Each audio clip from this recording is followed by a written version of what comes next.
Alright, so you suck at Black Myth Wukong combat. Not a problem, I'm gonna show you what you need to know in this video, which skills are the best to get early, how to make the most out of them, get damage nullification, auto dodges, and just pretty much wreck any boss in the game.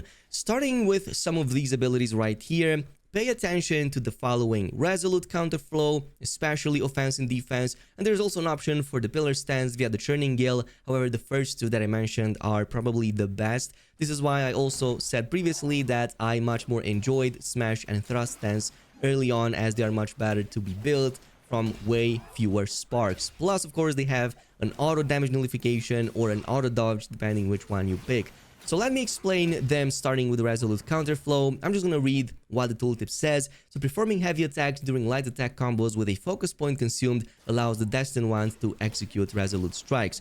During Resolute strike, the Destined one can see through the enemy incoming attacks and nullify their damage. And enemies that have been seen through are also much easier to stagger. Now, on a first read, this might sound a bit complicated, so let me simplify it, and you should read it as follows. When you consume a focus point to perform a heavy attack during a light combo attack chain, this allows the Destined one to execute Resolute strikes. So the only condition over here is to have generated at least one focus point, which you do by default anyway by just performing light attacks, and then at any point in the middle of a light attack combo chain, you can just consume that focus point to instead perform this instantaneous heavy overhead attack, which is called the Resolute strike. Now, there's a second component to it, which is the see-through mechanic from the second paragraph, the one that also nullifies incoming damage. So basically, you're going to want to perform and time your Resolute strike execution just as an enemy boss is about to land its own hit on you. This way, you can absolutely nullify all that damage, completely avoid it, and also immediately buff up the Resolute strike to become much stronger. You will see that your staff actually starts glowing, enlarging, and dealing more damage, as well as stagger. And that pretty much covers the Resolute Counterflow. This one also has a follow-up via the Skyfall strike, so once you have performed a Resolute strike, you can consume a second focus point, which is going to let you just launch yourself in the air and perform an even stronger and further reaching overhead attack. So this is basically the combo, the 1-2 combo that you always want to have with the smash stance, which is going to require having at least 2 focus points active at all times. So just perform normal attacks until you have at least 2 focus points, and then perform this combo chain right here. And if you do it in the middle of a boss attack, you're going to have a very high chance to also completely nullify that damage. That's why I recommended to also focus on a stance early on and go deeper into the skill tree, because there are better options over there to make these abilities even stronger. Like, for example, here we have Invigoration and eventually also Vantage Point. So both of these, one of them is going to give you a massive boost to focus, so you will literally need only one focus point to also be able to pull off the second follow-up overhead attack. And it's also going to deal more damage. If you do have a lot more points, like 2-3 points, it's going to consume and deal more damage based on the number of those points that you have. So that is why it's absolutely worth it to maybe dedicate one single stance at a time, especially since you can just reset them at any point anyway. Now, the thrust stance has a similar move via the offense and defense if you want to go with that route. So this works very similarly, but it also has an auto dodge, well, a couple of auto dodges actually if you go down the tree. So basically, if you just perform light attacks and then just press the heavy attack button once, you're going to see your character moving backwards, performing a tactical retreat. And during that tactical retreat, if you have at least one focus point, you can just consume that to cause a forceful thrust, which is this impalement, kind of jump impalement that you see from a distance. Very useful if you want to have a dodge and a way to immediately jump in with an attack in the target. Plus, I found that this is very good at staggering bosses as well, like 3-4 hits at max, and it only costs one single focus point. So a very good mechanic to have, but it gets way better via the Lucky Strike upgrade a bit later down the tree. So upon performing tactical retreat with the enemy seen through, executing another heavy attack initiates forceful thrust and even gains brief invincibility. So it works literally exactly like in the case of the smash stance. If you perform that heavy when the enemy is just about to land a hit on you, instead of just retreating the normal way, you're going to phase out of your body become completely invincible for that duration of 1 or 2 seconds, and also perform a much stronger attack. This is why you see the effect being pulled off so many times in some of these shots. Basically, I'm just timing that retreat, that heavy attack button in the middle of the combo chain, just as the enemy is about to hit me. And again, keep in mind, you will need a focus point for the follow-up thrust attack. Now, the pillar stance doesn't feature a similar invincibility mechanic like the other two. The way you avoid damage with this is basically standing on your staff and avoiding AoE ground damage. However, this is not going to work on any source of damage that spawns from above. But this also features the two theoretically highest damage dealers in the game via the Sweeping Gale and the Churning Gale power-up. So Sweeping Gale, you can continuously use this, spin around and deal damage to everybody in your vicinity for as long as you have stamina. But there are two problems. First, you really need a lot of stamina to make this work. This is why I said this is better suited for a super endgame kind of build to truly make the most out of it.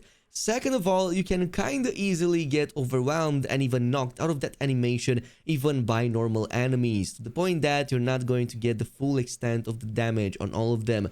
But if you maybe immobilize all of them with the immobilize AoE, which is going to be a later on upgrade slash item that you can get, you can probably truly unleash that kind of damage. Plus, you also have the Churning Gale, which you can immediately follow up, just like in the case of the other two stances. This is going to be your option for the pillar stance. It's not as good as the other two, but it has a decent range, and it does have a bit of a damage over there when you don't have the other sources available. But like I said, I would not focus on this early on. But one thing that you should be doing in either of these situations, whichever of these you go with, have at least those 20 points so that you can unlock focus attack 4. This is going to give you up to 4 focus points unlocked, which are going to power up way stronger abilities. So in the case of a maximum focus charged smash stance heavy attack, you're going to perform this way higher leaping smash attack, which is going to absolutely destroy enemies. And in the case of the thrust stance via deadly dance, you're going to have an instantaneous thrust heavy attack after a dodge. You can literally just dodge back, and assuming that you have 4 focus points, you can just unleash that instantaneous attack, which is again very strong and very far reaching. Now from here, the next tree I like focusing on is the one about stamina, as that's going to be your next major problem in the early stages until you get more of it. So there are a few abilities here that are very useful. One is that Simian Agility just reduces the stamina cost of dodging, which you're going to be doing quite a lot of. Deft Evasion is another good one. It just makes dodge a lot more agile and flexible, which is pretty good, but this leads into an even better mechanic via the Composure. So this, dodging no longer interrupts light attack combos. So what this means is that you can literally resume the combo immediately after a dodge. And as you may or may not know, the final hit in the light combo chain is this very strong leaping smash attack that can actually stagger slash stun bosses. So the fact that you can dodge and then immediately follow up with that, assuming that that was the one that was following in the chain, is going to be amazing and will just make the combat that much better. And besides that, you can go with the next two. One is going to be the focused breath right here in the left side. This is going to make each talent, so there's 2 talents here, considerably increase stamina recovery rate when health is above half. So that's going to be extremely helpful in combat. And another one is that you get a buff to perfect dodging, increasing the focus that you gain from it, and that should suffice for the early stages. Now, the third ability I talked about was the mobile spin, and specifically this entire line right here going all the way at the bottom and trying to get the focused spinning. This is going to massively increase the focus gained from successful hits with the mobile spin. So mobile spin is not just there to deflect incoming projectiles, which by the way, it works on literally any type of projectile. So that includes spell projectiles as well. Well, most of them at the very least. So not only is it good at that, but if you get a boss staggered or if you immobilize it, if you use focus spinning, you can really seriously charge up your focus so fast. So during one of those phases, you can probably get even 3 and sometimes even 4 full focus bars, which means you can just follow up with the most charged up versions of any of the heavy attacks to deal the most amount of damage. This is kind of like the play that I typically had in the later stages of the game, and it kept being very rewarding. Early on, I would not focus too much on the survival simply because you need a lot of points to invest to increase these passive stats, and in the early stages it's much better to just focus on celestial medicine that you get out in the world or by crafting it via celestial medicine crafting.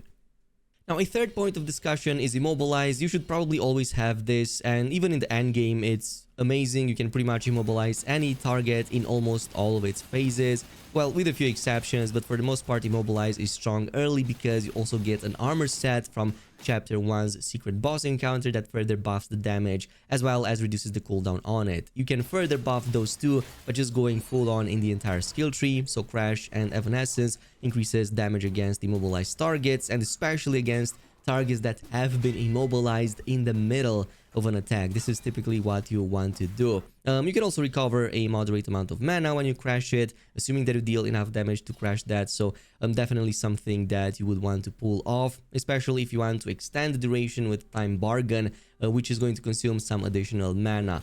And beyond that, yeah, you can also, again, extend the duration via the Stagnation perk. There's 2 points here to extend it even more. So the next time you cast Immobilization, when just attacking a target that's previously been immobilized, you're going to extend that duration by quite a bit. So yeah, pretty much all you have right here.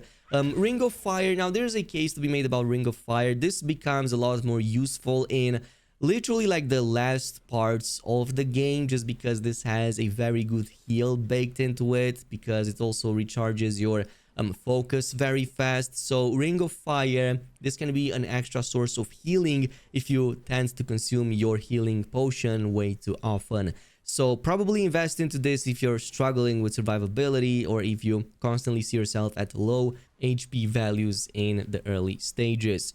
Now, another one that is really great is the Rock Solid, and specifically because it's not just like a perfect block, it's also on demand and you can also regenerate quite a lot of mana with it. So in especially like the toughest boss encounters that perform a lot of attacks very fast, this can be a very strong option to have, and assuming that you don't want to consume stamina too much but still want follow-ups and damage or just a way to charge up, you can actually use Rock Solid for that. Now, you can definitely significantly increase the mana recovery via the Bold Venture, and there's 2 points in it.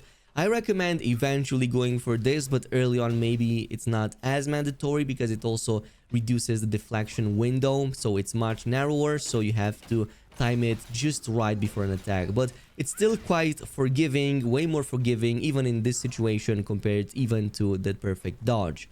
And everything else from that point on is just not mandatory. From that point on, you can just go with whatever route you want. If you want to buff your Pluck of Many, go ahead and do so. If you want to buff your transformations, go ahead and do so. But I will also want to add on the transformation side that as you unlock more transformations, which we're going to have videos on the channel of, you're also going to gain extra investable perk points. Like, for example, Moon Roam, which is going to make a moderate amount of damage increase the next attack after you perform a perfect dodge. It's a very good one to have. Red Eyes, slightly increasing attack for a long duration when you defeat enemies.